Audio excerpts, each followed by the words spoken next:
I'm sure you're well aware there are two ways to do things: the hard way and the easy way. I implore you, please try to do the easy way. Welcome to the channel, Leadership with Mike. On this channel, I help new managers become better leaders, and I do that with no nonsense sense, if that makes any sense. So like I said, we can do it one of two ways. What I'm going to lay out here are 5 tips to help you do things the easy way. We're talking about them because they can be hard. Management can be hard. Leadership can be hard. But when we put enough tips together and we put them into practice, we become better leaders, and leading all of a sudden becomes pretty easy.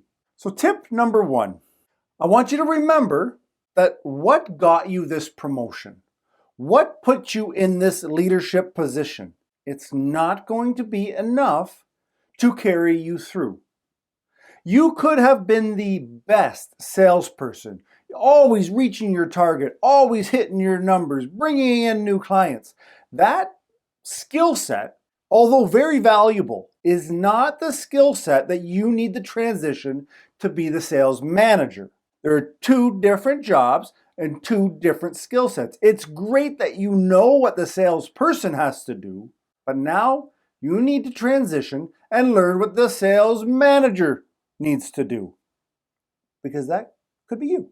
Tip number 2, don't try so hard to be the cool boss. I get it. You've probably had leaders, managers in your past, and man, they were jerks. They were just always miserable. You could never talk to them. And now, because you're the leader, you may want to overcorrect. I'm not going to give out any disciplines, and everybody's just going to be doing great, and it's high fives all around the office, and that's the kind of environment we're going to run. That's all fine and dandy. But what happens when somebody drops the ball and you have to have a serious talk? Now you have a conflict of being the cool boss and being the boss or the leader that you were hired to be, because you have a job to do. There are performance metrics that need to be met. And when you're so focused on being everybody's friend and being the go-to guy and the hey bro, that can get in the way of you doing your job, of you delegating to your team, of you holding people accountable. It's hard to be 2 different people. So instead of being the cool boss, why don't you focus on being the best boss, a good leader, a great leader? And then it's easier to decide that, no, I need to talk to this person, because that's what a great leader would do. Not, oh, I can't say that to this person because the cool boss wouldn't say that. So it's a mind shift. You can be a great leader. Doesn't mean that you're focused on being the cool boss. Now, in tip number 3, we're flipping that. Don't be the mean boss. I know, I'm bouncing all over here, but we have a spectrum, and you can be the cool boss, and that's way over here. And you can also be the mean boss, and that's way on the other side. And it's equally as wrong or unproductive. Now, I get it. You've just been promoted into a leadership role. You have new pressures. Middle management is one of them. It's one of them spots where you're just pushed from both sides. You've got your team, your frontline workers, and they are expecting things of you. And now you've got upper management or the executive offices, and they're expecting certain things to be done. And sometimes what people or what new leaders will do is they take that pressure from the upper office and they just grind it on their frontline workers, because I need to show a win, so you need to work harder. And I can empathize with that mindset, because again, there's pressure, and sometimes we make wrong decisions. What would the right decision be? Make sure that you keep in mind, for your frontline workers to succeed, and therefore show you succeeding, you need to be of service to them. You need to be working for them. I know it may sound backwards if you're new to the channel, but you are working for your team. Get them what they need, when they need it, how they need it, where they need it.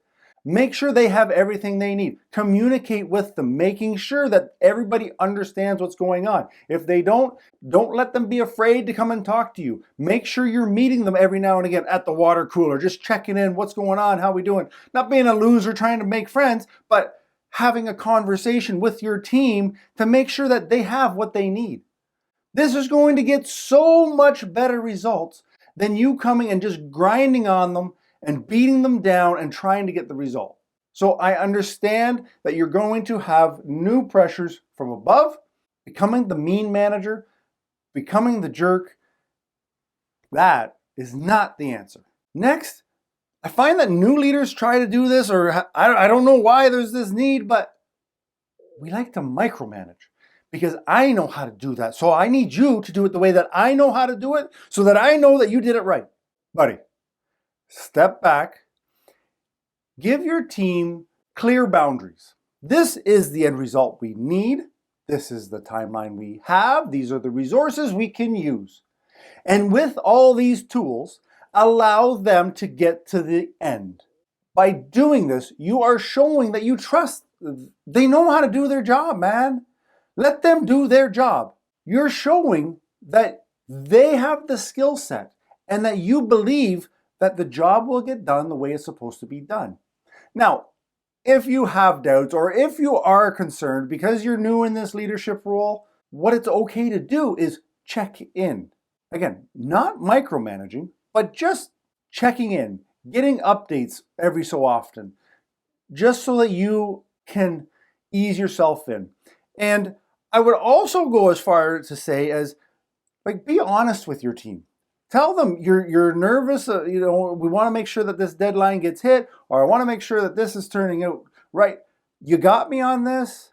Is there anything that you need that I can provide you to help? When you open the lines of communication, that is so much better than micromanaging their every move and how they do anything.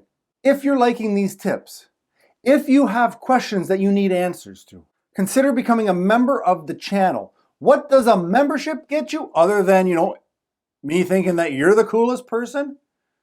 You get a little badge, and when you comment on any video, it comes to the top. It's easier for me to see. We are getting to be a group of fantastic managers and leaders, but man, we're getting big. So if you have things that you want acknowledged by me personally to you, becoming a member is the easiest way to do that. Now, finally, this one's the big one of the day. You don't have to be Mr. Fix-It. You don't have to be Miss Fix-It, Mrs. Fix-It. You don't have to fix it. Just because you're the leader does not mean that you have to have all the answers. And it does not mean that when your team comes to you with questions that you have to fix every problem that they have. What happens is if people know that you're going to give them the answer, they keep coming to you. One, they don't have to do thinking on their own. Two, it's a guaranteed win because you told me to do it this way. What I suggest, instead of being a Mr. Fix-It or a Miss Fix-It or a Mrs. Fix-It or whatever the hell we're using to fix it, ask them questions. What do you think? Why do you think we should do this? Is there a reason for that? Were you ever taught, don't answer a question with a question? In this case, in a leadership role, in my opinion, it's perfectly okay to answer a question with a question. Get your team to work. Don't let them just rely on you because here's the thing. You're going to form groupthink and everybody's just going to think like you. And when you have one person who does all the thinking, as smart as I know you are, you're limiting the potential of your team because your team, they're professionals.